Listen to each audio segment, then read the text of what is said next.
Kami akan membahasnya bersama dengan pengamat hukum pidana yang sudah hadir ke studio. Selamat pagi, Assalamualaikum Abdul Fikar Hajar. Selamat pagi. Selamat pagi Mbak Adisti. Oke, Pak Fikar, ini kan tadi kita baru saja melihat ya bagaimana respon dari tim kuasa hukum Peggy Setiawan yang mengatakan bahwa sebelum sidang peradilan yang hari ini agendanya kesimpulan ini mengatakan kami optimis majelis hakim yang diketuai oleh Hakim Tunggal Eman Sulaiman ini akan mengabulkan permohonan dari Peggy Setiawan begitu kan, karena dirasa atau dinilai alat buktinya ini memang mengada-ngada dan terkesan dipaksakan. Bagaimana Anda melihat ini? Ya, menurut saya ya dalam satu perselisihan di dalam satu forum peradilan ya selalu saja para pihak itu masing-masing bersifat subjektif gitu ya, baik pemohon maupun termohonnya gitu, dengan argumen dan alat bukti yang mereka miliki gitu ya, mereka pasti akan bersifat subjektif. Nah, karena itu nanti posisi objektifnya ada pada hakim,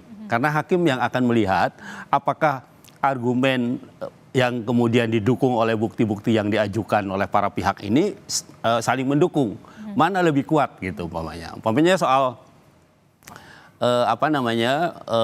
error in persona itu tadi, ya kan? Itu kan sebenarnya argumen alibi. Ada dua alibi yang diajukan sebenarnya. Yang pertama alibi soal orangnya, error in persona, salah orang. Yang kedua alibi soal waktunya. Ya, artinya ketika peristiwa itu terjadi dia tidak pada tempat kejadian gitu, tapi dia ada di tempat lain gitu. Nah, ini kan argumen ini kan juga harus didukung oleh alat bukti. Nah, demikian juga dari pihak termohon umpamanya, ketika dia menetapkan gitu ya, tersangka itu menjadi tersangka gitu ya, dia juga harus didukung oleh dua alat bukti. Nah, salah satunya umpamanya apa? Itu tadi maunya ada putusan pengadilan yang menyatakan ada buron gitu, ya kan? Nah, buron itu terminologi sebenarnya nggak ada di dalam KUHP ya, tapi itu dalam praktek buronan itu ada. Kan kesannya gini, buron itu adalah orang yang lari, ya. Nah, orang yang lari itu yang dianggap menurut hukum dia sudah ditetapkan sebagai tersangka karena dia dianggap buron. Kalau saksi dia nggak akan buron gitu, karena saksi setiap saat bisa dipanggil gitu. Tapi yang buron itu pasti tersangka gitu. Nah, seperti itu gitu. Nah, jadi dua argumen inilah yang nanti akan dipertimbangkan oleh hakim, mana sebenarnya yang lebih mendekati kebenaran gitu. Dan ini merupakan hari terakhir di mana hakim punya kesempatan untuk memperoleh informasi sebesar-besarnya terkait dengan kesimpulan baik dari termohon dan juga pemohon begitu ya. Sebelum akhirnya akan menentukan putusannya di hari Senin begitu ya. Betul. Nah, kalau yang juga menarik perhatian saya adalah kemarin ahli pidana dari Polda Jawa Barat ini kan sudah dihadirkan ya. Kalau tidak salah ya ada satu orang begitu ya.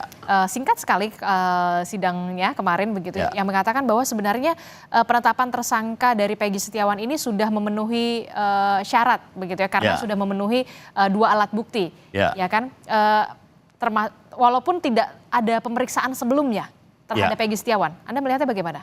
Gini, apakah memenuhi syarat untuk ditetapkan sebagai tersangka karena ada dua alat bukti atau tidak, gitu ya? Nah, itu yang kemudian akan diperiksa, akan diuji di sini, ya. Apakah benar alat bukti itu kan formal sebenarnya, bahwa seorang bisa ditetapkan sebagai tersangka dengan formalnya harus ada dua alat bukti gitu. Nah, persoalannya adalah apakah dua alat bukti ini memang berkaitan dengan peristiwanya gitu. Nah, itu kan yang agak sulit sebenarnya menyimpulkannya gitu. Ya karena apa? Ya pokoknya istilahnya kalau orang Betawi bilang pokoknya ada dua alat bukti gitu kan, karena pendekatannya formal. Tetapi sebenarnya menurut saya peradilan ini juga harus menguji apakah dua alat bukti yang ditampilkan itu relevan dengan peristiwanya gitu.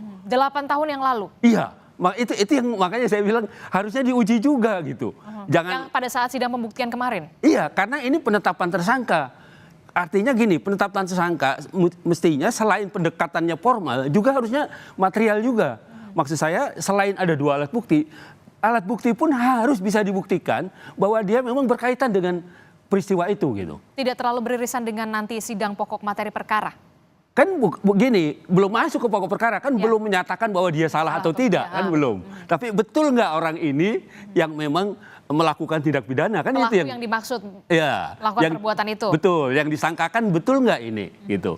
Nah itu kan artinya dua alat bukti pun sebenarnya harus relevan gitu. Dan kemarin dalam 2 hari dalam sidang pembuktian Anda melihat tidak tersaji secara gamblang di sidang pra-peradilan kemarin? Ya menurut saya dari kesaksian para ahli dan alat buktinya itu belum terungkap gitu ya. Walaupun umpamanya di belum dalam terungkap atau tidak mau diungkap? Menurut saya belum terungkap lah. Belum terungkap, oke. Iya. Karena gini, apa namanya, di dalam satu peristiwa pidana gitu kan sebenarnya bisa dikategorikan ada 4 modus ya. Modus yang paling mudah adalah tertangkap tangan. Ya. Iya kan, kalau tertangkap tangan itu tidak perlu ada formalitas apapun. Pokoknya tertangkap tangan dia bisa langsung ditetapkan sebagai tersangka. Tetapi ketika ada laporan, kemudian laporan itu tindak pidana umum ya, yang semua orang yang melihat, mendengar, merasakan bisa lapor.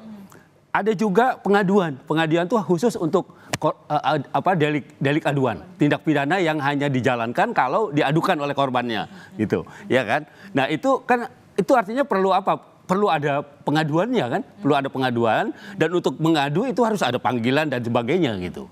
Yang ketiga adalah pengembangan. Nah ini menurut saya pengembangan dari kasus yang pernah ada. Oh ini jadi dari hasil pengembangan? Iya, dari putusan itu kan dianggap tersangka ini pengembangan dari kasus yang dulu gitu.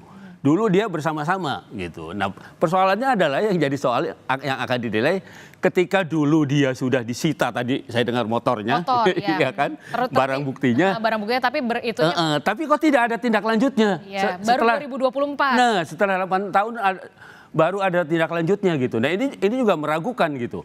Artinya betul enggak itu orangnya itu? Kalau memang betul, mestinya pada 2016 itu sudah dilakukan gitu.